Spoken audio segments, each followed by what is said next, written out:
I'll pass around one boot. It's kind of dirty on the bottom, so watch out.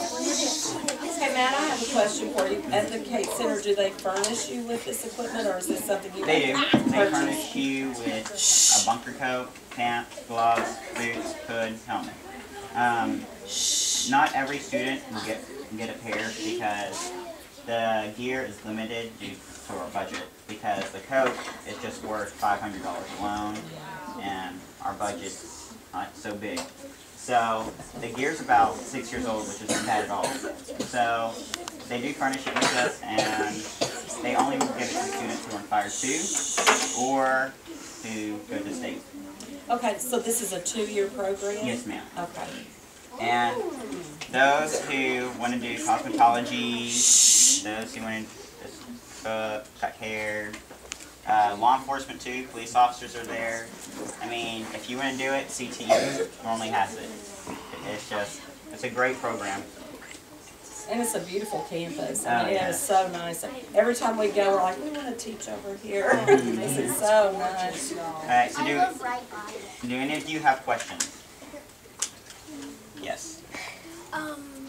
Is there a place at the Kate Center where you can learn to be a monster truck driver? A truck driver? A monster truck. Monster truck driver. They don't. I'm sorry. That's one profession not included. Okay, listen guys. Y'all need to listen because you will be able to go to the Kate Center. So he's giving you some good advice from a student's perspective instead of the teachers telling you. So ask him what you might be interested in. I'll answer any questions. It doesn't have to be with firefighting. Does the Kate Center have technology classes? Yes, it does. A lot. There's about, I can count about 15. I like coding. Computer science is where it's at. How much does all the gear weigh in total? How much does all the gear weigh in total? The gear total weighs about 75 pounds. Wow.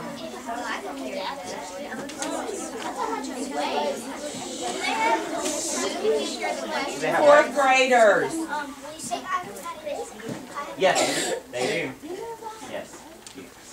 Does it cost money for all of that? Nope, the Kate Center is free. Okay, my classes, please, I can't hear. So if you're looking at the equipment, Landon Lasik and friends, just do it silently, okay?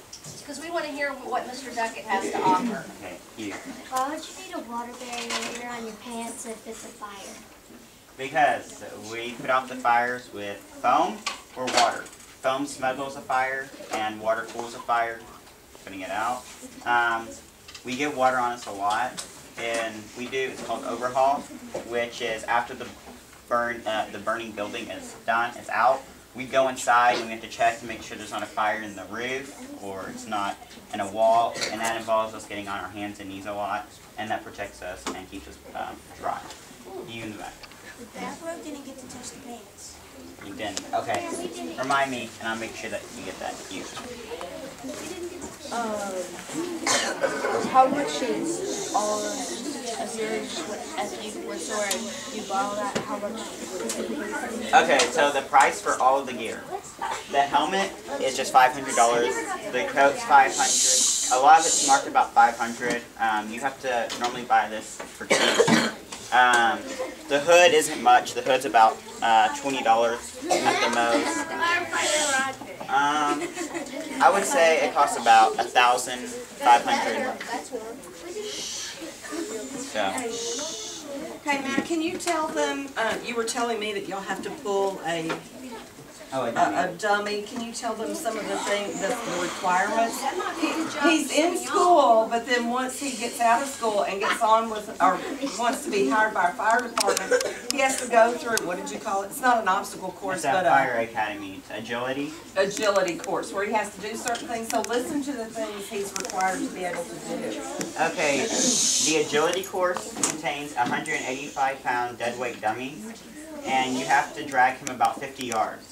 Dead weight feels a lot heavier than just regular weight. So if you're pulling your friend that weighs about 75, and you pull the dead weight 75 pounds, it's going to feel like 100.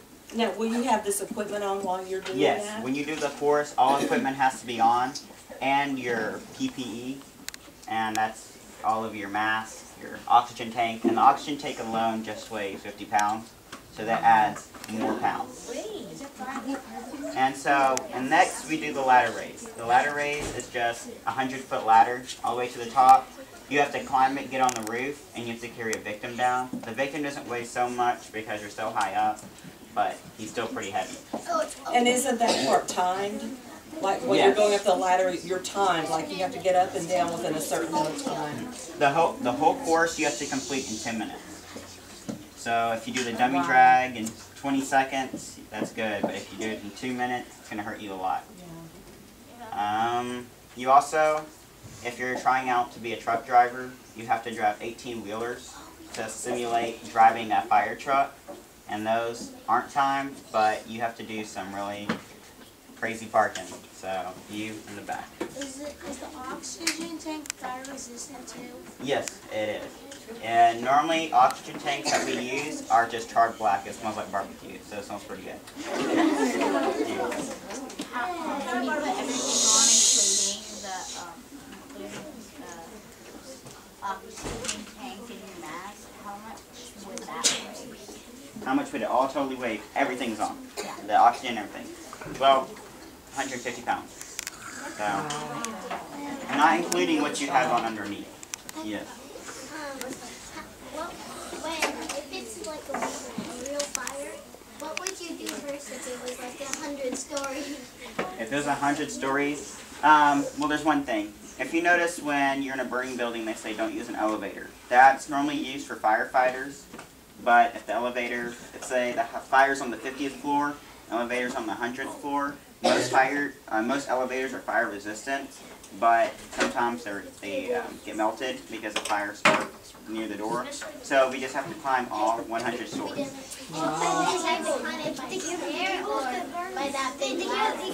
You have to go up the stairs inside the building. You in the back, that's from you.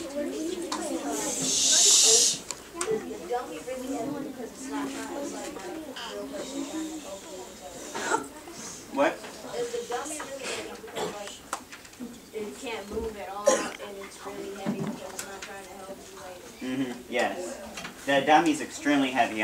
It's hard. When you get down there to pick them up, it's just kind of like, oh gosh, do I really have to do this? But if it's somebody's life on the line, you don't think twice about it. Okay. Who have I not answered that has you in the back? Okay. When you get the job, do you have to furnish? No. The fire department that you work at should furnish. So that's good because that's a lot of money to buy the fire gear. Oh yeah. Okay, I'll get you in the front. Do you know how many classes there are? Oh gosh, I can at least say there's about 100 classes that you can take. At least. If the house is filled with rats, will you take out all the rats too? If the house is filled with rats, no. People is our #1 priority. Yeah. I don't know why they get out of the elevator is hard. Because the fire can get into cracks of the elevator and hit the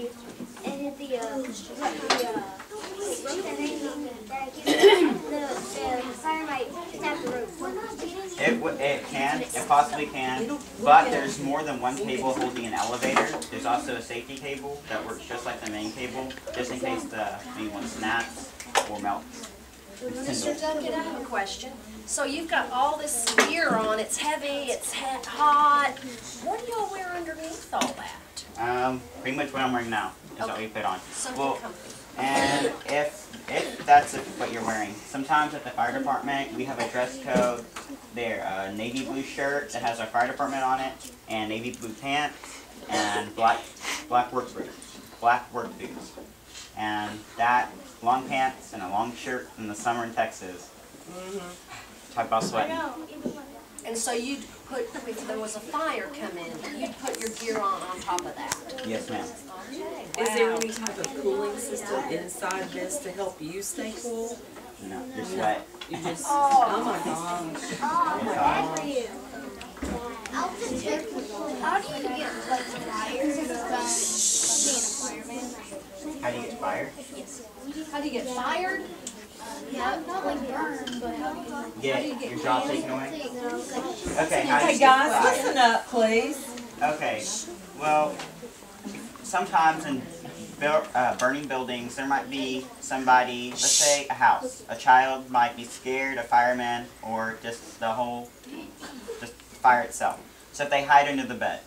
Firefighters can't control that. But if your job was to check the room and you missed that kid, you get a strike. And the strike is like, okay, you need to go to fire academy and you have to learn how to check a house again. And then you come back to the fire station. If it happens again, then there's no option. You're fired. And from not just that department, but the district. So if I got fired from Crowley, I couldn't work in all of Fort Worth, Dallas, Burleson, everything. Could you go to another state? Yes. Very serious. How do you practice like going all the way in the house? What if you don't use it there after you pull it out? Or if there's like somebody active back on? Well, that happens a lot.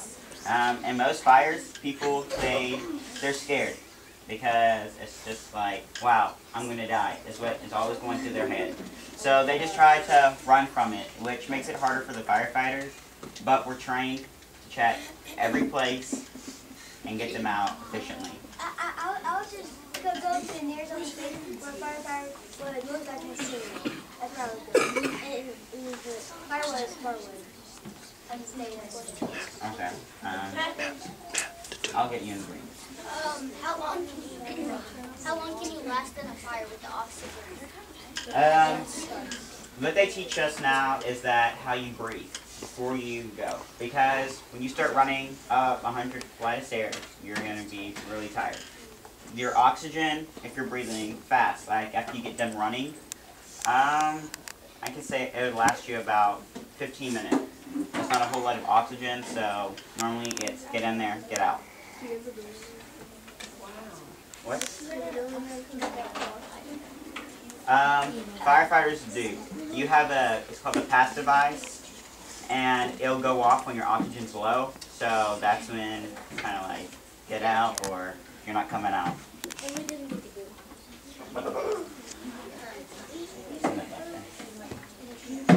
Okay. Who has not answered a question? Who has not had to ask a question but wants to? Reese, you've asked a question. He's asking, so for those who have not had a chance to ask a question, Okay. Dalton, you've asked a question. Don't be shy to ask because I'm here to answer. You. Would you be safe in a fire if you had the shower on? The shower. That's a good question. Well, actually, probably the best place is normally in a fire, pipes will melt inside the walls. And you have water, it normally won't, no, it's not safe to be inside of a bathtub. Because one, you could also get trapped easily and firefighters can miss you. So the best place, if you're in a house and you know you can't get out, is to lay against a wall. Because if it's dark inside, our protocol is to check the surroundings of our walls first and then move towards the center. That way we don't miss anything. That checks under the beds, near cabinets, and all of that. You have not answered. Can you put it on? If it fits you, you can try it out. Come on, Michael. I'll help you get into it. I have a feeling Michael might be interested in this. No, we don't.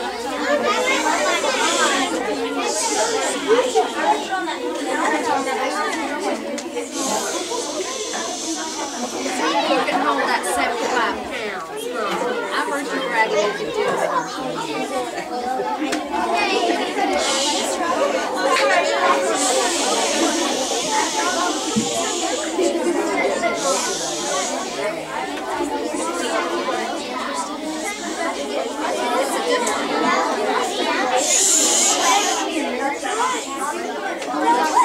Thank you, my Roderick, with your zeros up. Thank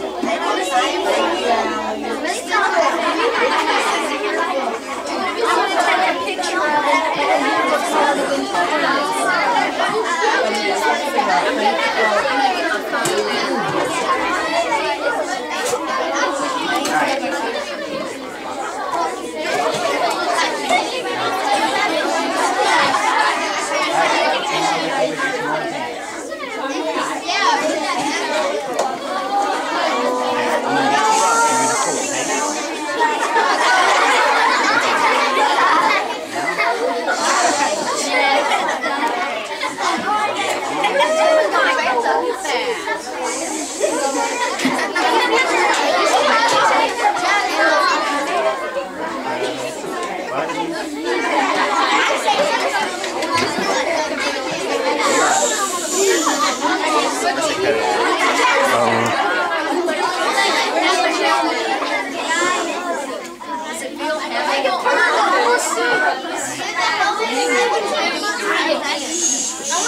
shouldn't do this simply because obviously. I wouldn't be able to get dressed and all that.